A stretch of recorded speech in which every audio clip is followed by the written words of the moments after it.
Rahasia anugerah yang diberikan Allah, dibalik dimusuhi oleh makhluk, bagi orang yang selalu istiqomah dalam mengikuti ajaran Rasulullah Shallallahu Alaihi Wasallam, yang selalu berpegang dengan Al-Quran dan Sunnah, bukan sekedar memahami sendiri, tetapi mempunyai panutan guru-guru yang kapasitasnya sebagai pewaris Nabi dan Rasul atau warasatul Anbiya wal Mursalin.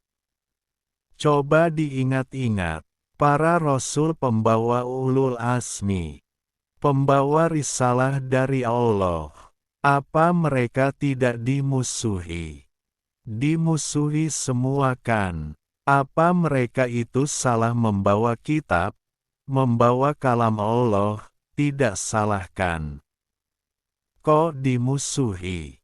Ya memang di dunia itu seperti itu, kebenaran yang hakiki itu tandanya dimusuhi iblis dan antek-anteknya.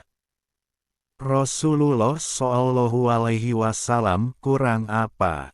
Apa beliau jelek perangainya? Apa beliau preman dan tukang sumpah serapah? Kok dimusuhi? Yang musuhi Abu Jahal, Abu Lahab, bahkan beliau diusir dari Makkah tempat kelahirannya.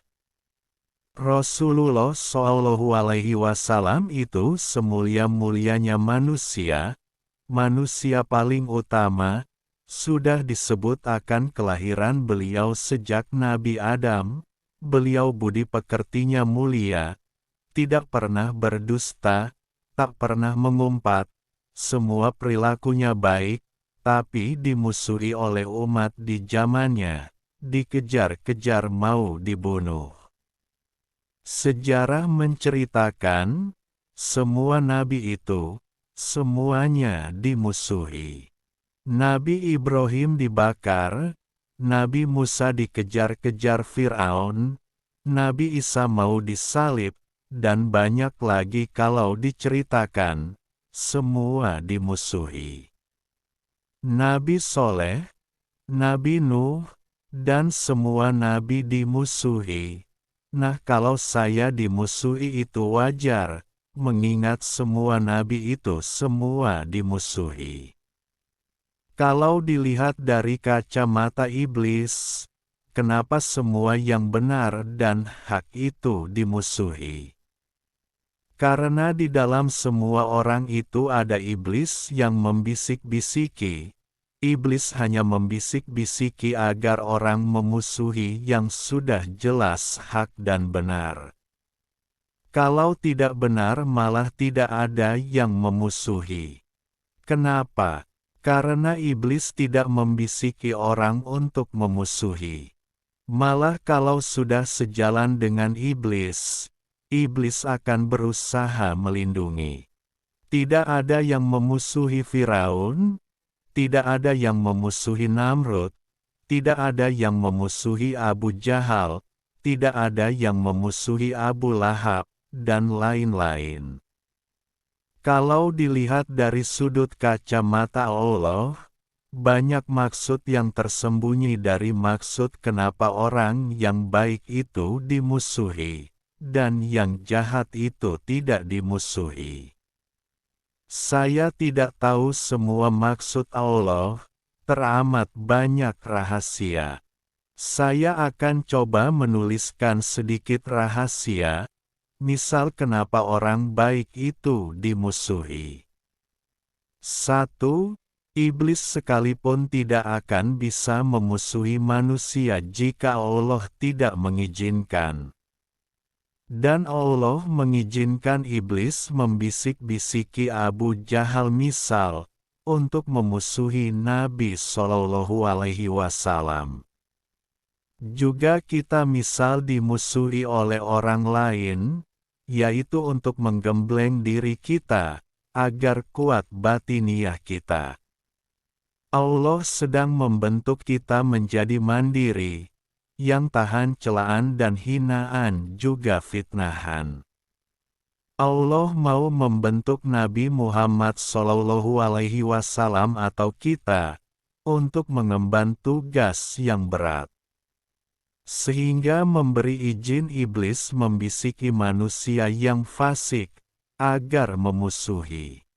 Tak hanya sebatas itu, Allah membiarkan iblis dan anak cucunya agar semangat membisiki manusia, maka Allah memberi makan iblis itu dari hasil bisikannya yang ditanam, misal dengki, iri hati, fitnahan.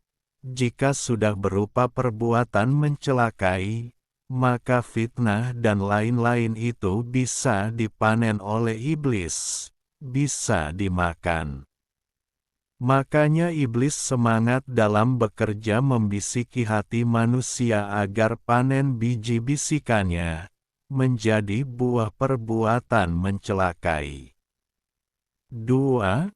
Orang yang dimusuhi itu agar naik derajatnya di sisi Allah, lewat ujian yang diberikan yaitu dimusuhi dan difitnah.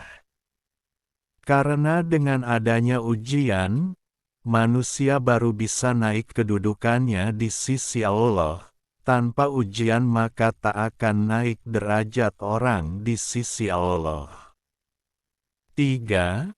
Agar orang yang dimusuhi itu mendapatkan pahala sabar, sebab hanya orang-orang sabar yang bisa dekat dengan Allah. Sesungguhnya Allah beserta orang-orang yang sabar. Allah yang mencarikan ujian, Allah pula yang menaruh kesabaran di dada manusia, tanda orang itu disayang, dan Allah ingin orang itu dekat, yaitu dengan diberikannya ujian-ujian. Dan Allah menaruh rasa sabar di batin orang itu. 4. Orang yang dimusuhi itu sedang diberi fadilah, anugerah. Paling remehnya fadilah itu adalah diberi terijabahnya doa. Orang yang dizolimi itu tidak ada batas antara orang itu dan Allah. Jika orang yang dizolimi itu berdoa, pasti diijabah Allah. Misal minta yang memusuhi itu ditenggelamkan ke bumi, maka Allah akan menenggelamkan orang itu ke dalam bumi. 5. Orang yang dimusuhi itu sedang dibersihkan oleh Allah dari dosa-dosa, dan direndahkan oleh Allah, serendah-rendahnya di hadapan manusia, tapi akan diangkat setinggi-tingginya di hadapan Allah. Seperti kita itu bawa karung, kalau banyak kotorannya maka karung itu harus disuntek, dikuras isinya. Direndahkan serendah-rendahnya, diketok sampai habis agar tak ada yang tersisa ego dan kesalahan, di cleaner sampai mentok, baru bisa diangkat dengan ringan. Seumpama Rasulullah dicuci dengan air Zam-Zam, dadanya dibelah, baru bisa di-Isra, Mi'rajkan ke langit. Orang yang difitnah dan diburuk-burukkan itu, keburukannya akan pindah kepada yang memburuk-burukkan, dan orang itu akan bersih dari segala macam kesalahan, lalu baru bisa Isra, Mi'raj ke hadapan Allah. 6. Orang yang dimusuhi itu sedang dicangkul ruhaninya oleh Allah, batiniahnya sedang dibajak, diolah diinjak-injak, diolah diremet-remet, sampai gembur dan subur, ditelek-telekno, diteltong-teltongno lewat mulut orang yang memusuhi, dirabuk kotoran lewat mulut orang yang memusuhi, sehingga tanah ruhani orang itu subur, siap ditanami berbagai tanaman yang bermanfaat, pohon-pohon hikmah, yang akan membuahkan buah-buah manfaat yang manis-manis, yang siap dipetik siapa saja yang dekat dengan pohon itu.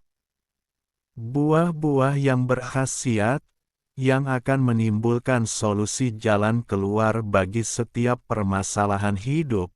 Bagi siapa saja yang memakan buahnya, buahnya bisa menyembuhkan berbagai penyakit, dan bisa menjadi jalan keluar dari permasalahan hidup. Buah hakikat rahasia dalam hakikat rahasia. Yang mendapatkan buah seperti itu tentu hanya orang-orang yang dimusuhi, difitnah, dihujat, dicela, dianiaya, dizolimi, karena dengan cara itulah Allah menanam pohon fadilah. 7. Orang yang dimusuhi apalagi difitnah, itu akan mendapat derajat paling tinggi. Bahkan orang yang mati syahid dalam perang pun merindukannya, karena difitnah itu pahalanya lebih besar daripada dibunuh.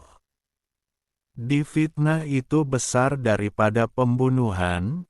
Ketika orang difitnah 1000 kali, maka dia sama saja meninggal terbunuh 1000 kali.